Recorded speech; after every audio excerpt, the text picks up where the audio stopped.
नमस्कार दोस्तों, मैं हूं अर्चना प्रजापति। हमारे channel AP legal information in Hindi में आपका स्वागत है। दोस्तों, आज हम जानने वाले हैं इंटरप्रिटेशन धारा 3 भारतीय साक्ष्य अधिनियम 1872, इंडियन एविडेंस एक्ट 1872 सेक्शन 3 की बात आज हम जानने वाले हैं। जो निर्वचन खंड है, धारा 3 बहुत ही महत्वपूर्ण है। इसमें 15 ऐसे परिभाषाओं का वर्णन किया गया है, व्याख्या किया गया है, उसका अर्थ बताया गया है, विवेचन बताया गया है। ये जानना अति आवश्यक है। यहाँ से मोस्ट रूप से क्वेश्चन बनते ही बनते हैं। लॉ स्टूडेंट के लिए बहुत ही यहाँ से क्वेश्चन बनते हैं। पीसीएस, जुडिशरी, एपीओ, सभी जो भी कानून से संबंधित जो भी क्वेश्चन पूछे जाते हैं यहाँ से निश्चित रूप से बनते ही बनते हैं। तो उम्मीद करती हूँ ये जो टॉपिक है आपको अच्छा लगे। अगर अच्छा लगे तो like, share, subscribe, all button press करिए ताकि ऐसे ही नॉलेजेबल वीडियो हमारे चैनल के माध्यम से सबसे पहले आप तक पहुँच सके और आप लाभ ले सके। दोस्तों, आज हम जानेंगे इंटरप्रिटेशन निर्वचन खंड के बारे में। तो निर्वचन खंड हमने इसका अर्थ जान लिया, व्याख्या, अर्थ, विवेचन इसका अर्थ होता है निर्वचन खंड। तो निर्वचन खंड के अंतर्गत पहला टॉपिक कौन सा आता है? न्यायालय। न्यायालय आता है। तो न्यायालय धारा 2 में पहले था, उसको अब निरस्त कर दिया गया। धारा 3 में इसका परिभाषा दिया गया, जो अनेक परिभाषाओं को धारा 3 में सम्मिलित कर लिया गया है। जैसे न्यायालय, न्यायालय क्या है? न्यायालय के अंतर्गत कौन कौन से लोग आते हैं उसको हम जान लेते हैं। तो न्यायालय सबसे पहले तो हम बताना चाहेंगे कि 15वां पॉइंट कौन कौन से जो परिभाषाएं दी गई हैं निर्वचन खंड में भारतीय साक्ष्य अधिनियम में, वो हम जान लेते हैं। तो पहला दिया गया है न्यायालय, फिर दूसरा तथ्य, तीसरा जो सुसंगत क्या होते हैं, विवादक तथ्य क्या होते हैं, दस्तावेज किसको कहा गया है, साक्ष्य क्या होते हैं, साबित क्या होते हैं, ना साबित क्या होते, साबित नहीं हुआ क्या कहते हैं, क्यों कहते हैं, और प्रतिकूल अनुमान, बरामदी का साक्ष्य क्या होता और परिस्थिति जन्य साक्ष्य क्या होता। यह 15 ऐसे परिभाषाएं धारा 3 में दिया गया है, जिसको आज बताना पॉसिबल नहीं है। इसलिए मैं 2 ही टॉपिक पर बात करूंगी आज, न्यायालय और तथ्य। 2 बातें आपको हम बताएंगे, उसके बाद बारी बारी से जो 15 इसमें परिभाषाएं दी गई हैं उसको भी हम बताते जाएंगे नेक्स्ट वीडियो में। तो दोस्तों, न्यायालय के अंतर्गत जो आते हैं, न्यायालय शब्द के अंतर्गत जो आते हैं, न्यायाधीश और मजिस्ट्रेट तथा मध्यस्थों के सिवाय इसके अंतर्गत सभी न्यायाधीश, मजिस्ट्रेट एवं सभी व्यक्तियों जिसको वैध रूप से साक्ष्य लेने का अधिकार प्राप्त होता है, शपथ पर यानी अधिकार अर्थात जिसको शपथ पर साक्ष्य लेने का अधिकार है, वह न्यायालय कहते हैं। मतलब आते हैं वैध रूप से, यानी वैध रूप से प्राधिकृत सभी व्यक्ति आते हैं जो साक्ष्य लेने के लिए, वह वैध रूप से प्राधिकृत व्यक्ति होने चाहिए। इसके अंतर्गत मध्यस्थ नहीं आते हैं। न्यायालय की यह परिभाषा जो सर्वांग पूर्ण नहीं है, परिभाषा केवल साक्ष्य अधिनियम में ही लागू होती है। उसके बाद हम जानते हैं कि साक्ष्य अधिनियम में, भारतीय साक्ष्य अधिनियम में न्यायालय किसको कहा गया है और न्यायालय के अंतर्गत कौन नहीं आते हैं, न्यायालय के अंतर्गत कौन आते हैं। तो पहली बात यह कि जूरी जो था वह भी न्यायालय माना जाता था, जो हमारे भारत से अब समाप्त कर दिया गया है। जूरी पद्धति जो है अंग्रेजों का जो है देन था जूरी। तो जूरी के सदस्य न्यायालय की सहायता करने के लिए होते थे और किसी विषय पर अगर अपनी राय देनी हो, राय बतानी हो, तो न्यायाधीश को अवगत कराते थे। जूरी जो होते थे अंग्रेजों के जमाना में, जो कि ये खत्म कर दिया गया है। और दूसरा जानते हैं न्यायालय के अंतर्गत कौन आते हैं, जैसे सिविल कोर्ट हो गया, सेशन कोर्ट हो गया, मजिस्ट्रेटों के न्यायालय आते हैं। मजिस्ट्रेट के न्यायालय और सेशन कोर्ट और सिविल कोर्ट ये जो होते हैं न्यायालय के अंतर्गत आते हैं। अब आइए जानते हैं कि कौन न्यायालय के अंतर्गत नहीं आते हैं। जैसे औद्योगिक विवाद अधिनियम के अंतर्गत औद्योगिक अधिकरण जो होते हैं वह न्यायालय के अंतर्गत नहीं आते हैं। दूसरा, मध्यस्थ या विवाचन जो होता है न्यायालय के अंतर्गत नहीं आते हैं। अब ये हो गया, हमने जाना कि न्यायालय क्या होते हैं, न्यायालय के बारे में जान लिया। अब हम जानते हैं दूसरा पॉइंट हमने लिया तथ्य। तथ्य क्या है?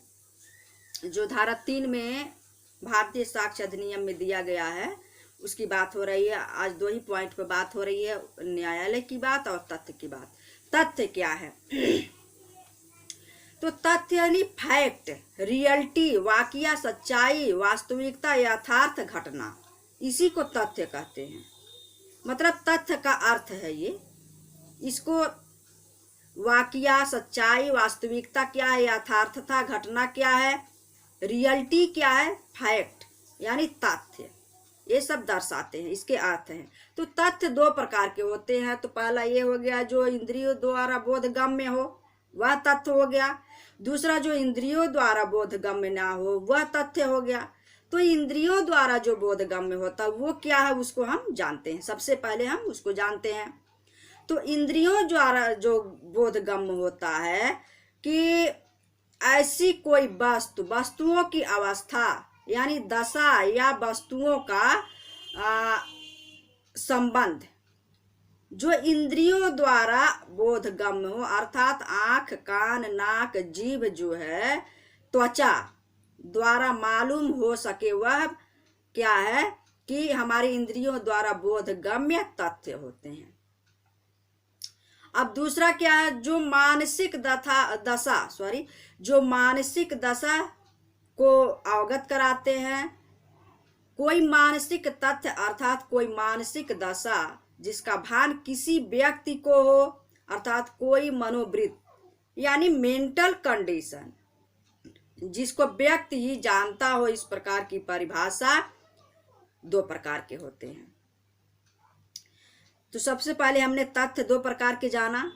जो इंद्रियों द्वारा बोधगम्य हो वह तथ्य है, जो इंद्रियों द्वारा बोधगम्य न हो वह तथ्य है। तो इंद्रियों द्वारा बोधगम्य जो होता है आंख, कान, नाक, जो त्वचा से होता है, उसके द्वारा महसूस होता है, देखा जाता है, सुना जाता है, कहा जाता है, सूंघा जाता है, चखा जाता है, तो वह बाह्य तथ्य हो गए।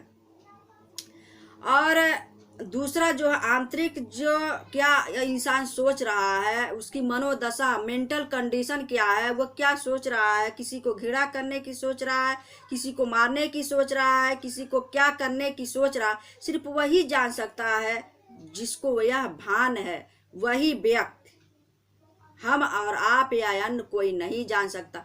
कब जान सकता है? आंतरिक स्थिति, मानसिक स्थिति, जब तक वह स्वीकार ना कर ले, संस्कृति ना कर ले, या परिस्थिति जन्य साक्ष्य पर ही यह उभर कर सामने आता है। मेंटल कंडीशन जो कह रहे हैं, जो इंद्रियों द्वारा बोधगम्य नहीं होता है तथ्य, उसकी बात किया जा रहा है। हमने बताया कि जो इंद्रियों द्वारा बोधगम्य हो गया, हमने आंखों से देखा कि श्याम ने राम को मारा, श्याम ने राम को जलाया, श्याम ने राम को गाली दिया, तो इससे हमने सुना, जलाया हुआ देखा, और श्याम ने राम को कोई सुगंधित फूल दिया तो हमने उसको सूंघा। ये हो गया है बाहरी तथ्य, मतलब बाह्य, जो इंद्रियों द्वारा बोधगम्य हो रहा है, उसको तो हम फेस टू फेस देख रहे हैं कि श्याम ने राम को गोली मारी। तो यहाँ तो हम अपने आंखों से देखे हुए बातों को न्यायालय में रख सकते हैं, उसका साक्ष्य सबूत दे सकते हैं। लेकिन जो मेंटली स्थिति, जो मेंटली कंडीशन चल रहा है, वही व्यक्ति जान सकता है जिसके मन में यह चल रहा होता है। कब तक नहीं जान सकता है कोई? जब तक उसकी परिस्थिति जन्य सामने ना आए और उसकी क्रिया, वह कार्य उस हिसाब से न करे, तब तक आप नहीं जान सकते उसके मानसिक स्थिति को, उस तथ्य को। तो जैसे राम ने क्या किया कि जैसे एक भौतिक अथवा बाह्य तथ्य हमने जान लिया, मनोवैज्ञानिक या आंतरिक तथ्य हमने जान लिया कि वही व्यक्ति जान सकता है जिसको यह भान हो या क्या सोचता है। किसी को पीड़ा पहुंचाने के लिए सोचता है, किसी को मर्डर करने के लिए सोचता है। अतः मानसिक अथवा आंतरिक तथ्यों की सिद्धि केवल उसी व्यक्ति को मतलब उसी व्यक्ति द्वारा संस्कृति या परिस्थिति जन्य साक्ष्य ही साबित होता है।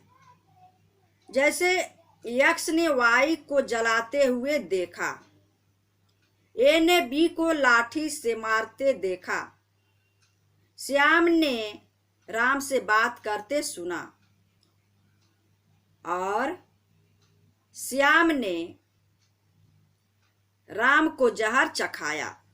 यह हो गए जो इंद्रियों द्वारा बोधगम्य हो रहा है, बाह्य एवं भौतिक तथ्य हो गए। दूसरा जो है आंतरिक तथ्य की उदाहरण देख लेते हैं।